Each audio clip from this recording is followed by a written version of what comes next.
Alam niyo ho, talagang mapaglaro ang tadhana na dati siya po ang nag-iimbestiga at ngayon naman siya ang iniimbestigahan at 'di ba may mga aligasyon na siya po ay gusto nilang magpakulong o mapatanggal sa pwesto. Ito pong si VP Sara Duterte, pero siya po ngayon ang mukhang masasalang at maliwanag na tila may mga basihan na kasong kriminal ang maaring isampa at ang tinutukoy natin ay ito pong si Manila Congressman Joel Chua. Sa ngayon ay kinumpirma na po ni Mayor Isko Moreno na nagsasagawa na sila ng malalimang investigasyon at agad na isusunod yung paghahain ng kaukulang reklamo o kaso laban po dito kay Congressman Chua. So ito ho at may kinalaman sa pagpapatayo ng barangay hall sa bangketa. Pag sinabi mong bangketa, bawal na talaga agad yan. Yan, patunayan, wala akong permit kasi hindi naman pwedeng bigyan ng building permit illegal nga yung tinatayuan. Mga kababayan, ito pakinggan ho natin, pahayag po ni mga kababayan at yung pahayag ni Mayor Isko Moreno na kung saan ay nagkukumpirma na ngayon po'y sinisiyasat na ito hong mga kagagawan ni Congressman Chua. Na kung saan ay yun nga, nagpatayo po ng building sa bangketa na talaga namang bawal na bawal ho. Maluwanag na bawal po yan. So ito pong si Congressman Chua, mga kababayan, siya po ang nahirang muli kasi nung 19th Congress ay siya na po ang chairman ng House Committee on yung Good Government and Public Accountability. Yan po ay kahalintulad o katapat ng Senate Blue Ribbon Committee diyan po sa Senado na kung saan ngayon naman ay pamumunuan ni Senator Rodante Marcoleta. At para po sa kaalaman ng ating mga kababayan na ito pong chairman at yung komitehon ni Congressman Chua, ito po yung nag-imbestiga sa sinasabing di umano na may anomalya sa confidential funds ni VP Sara Duterte. At hanggang sa yan po ay mauwi sa kasong impeachment laban po sa Vice Presidente na kung saan ay pinirmahan ng 215 na mga kongresista at agad na dinala po diyan po sa Senado. Pero butin lang ho at hindi ho naging padalos-dalos ang Senado at talagang kanilang nirebisa ng gusto. Ito hong yung impeachment complaint na yan dahil sa yun po nagdeklara po ng ang Korte Suprema na unconstitutional o labag sa ating saligang batas. Ito hong kasong impeachment laban po kay VP Sara Duterte. So maliwanag ho yan mga kababayan at kung iniimbestiga magsiyasat, sabi po ni Mayor Isko Moreno, Yorme, ay tiyak na mananagot ho rito. Naku, maaaring makulong ho itong si Congressman Joel Chua. Siya po ang chairman ng komite na kung saan ay lumalaban po sa mga katiwalaan, di umano, at 'di ba, mga hindi ginagawang tama ng mga opisyal ng gobyerno, yung pala siya rin po ay maaring makasuhan. Itong barangay hall, mga kababayan, sa kanyang distrito, ay, dalawa ho yan, Tapos yung isa ay napaulat, wala hong binigay na eksaktong amount o halaga, ito pong si Mayor Isko Moreno, kung magkano. Pero ayon po sa mga report, di umano ay 19 million pesos ang inilaan sa isang barangay hall.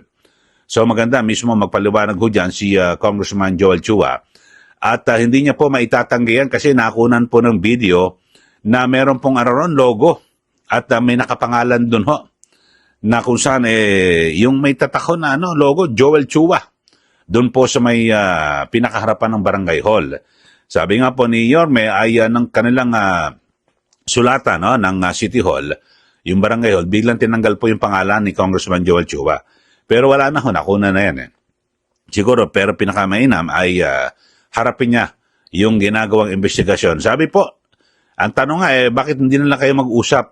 Sabi po ni Yorme, ayaw po sila makita ni Congressman Chua. So dito ho ay, kung sabagay, mukhang na-acknowledge at tinatanggap at hindi naman itinatanggi ni Congressman Chua na siya ang nagpagawa ng nasabing barangay hall. Bakit po? Sabi niya ho sumagot siya dumaan daw po sa proseso. Ito, bigyan ho natin ng pagkakataon itong si Congressman Chua na magsalita dito. Tungkol dyan ho, dito. Naman to sa lahat ng proseso. So, tayo naman, pinararating lamang natin sa mga tamang ahensya ng gobyerno, yung mga request natin ng ating mga constituents. Dito giniit ni Chu. Yan, so sabi ho mga kababayan ay dumaan sa tamang proseso. Ito, ulitin natin ha. Ito, sabi niya ho dumaan sa tamang proseso. Unang-una ito, dumaan naman to sa lahat ng proseso. So, tayo naman, pinararating lamang natin sa mga tamang ahensya ng gobyerno, yung mga request natin ng ating mga constituents. Okay, so nilinaw natin, ulit ho natin ha. Dumaan sa lahat ng proseso. Pero ano ho ba ang proseso sa pagpapatayo ng isang gusali? Di po ba? Building permit. Wala akong building permit. Bakit ho hindi nabigyan ng building permit? Kasi yung pinagtayuan ng barangay hall ay sa bangketa. Para saan ba yung bangketa? Daanan po ng tao yan Kasi pag hinarangan mo yan, ilalagay mo sa panganib ang tao. Lalo na yung isa hong barangay hall na nasa gilid ho ng pinakabakod ng isang eskwelahan. Nilagyan mo ng barangay hall, binarahan mo yung bangketa. Anong gagawin mo? So, ilalagay mo sa panganib yung mga estudyante. Kasi imbis na maglalakad po sila sa bangketa, lalakad sila sa kalsada. Tama ho ba? Yun ho ang magiging magiging implikasyon. Kasi kung ganun ho, wala ho, talagang mas lalong sabihin natin, mas magiging panganib po sa mga estudyante, di po ba?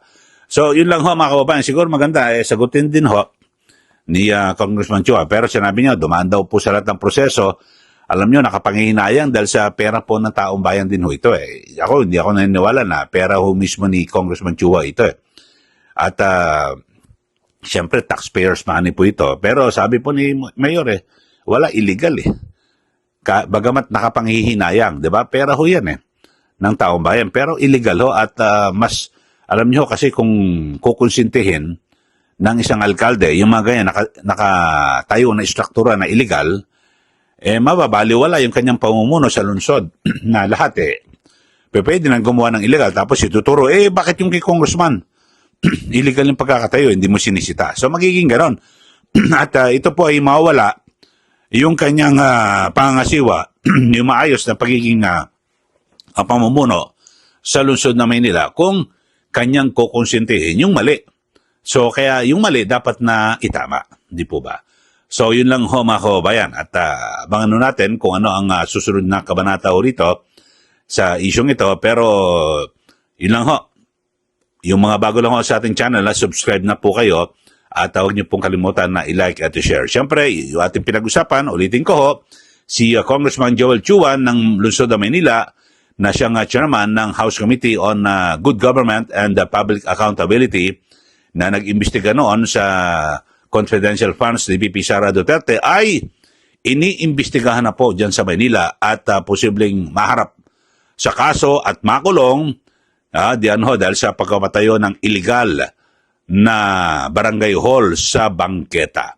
Okay, maraming salamat muli. Ito po si Kaeli. Magandang araw po sa ating lahat.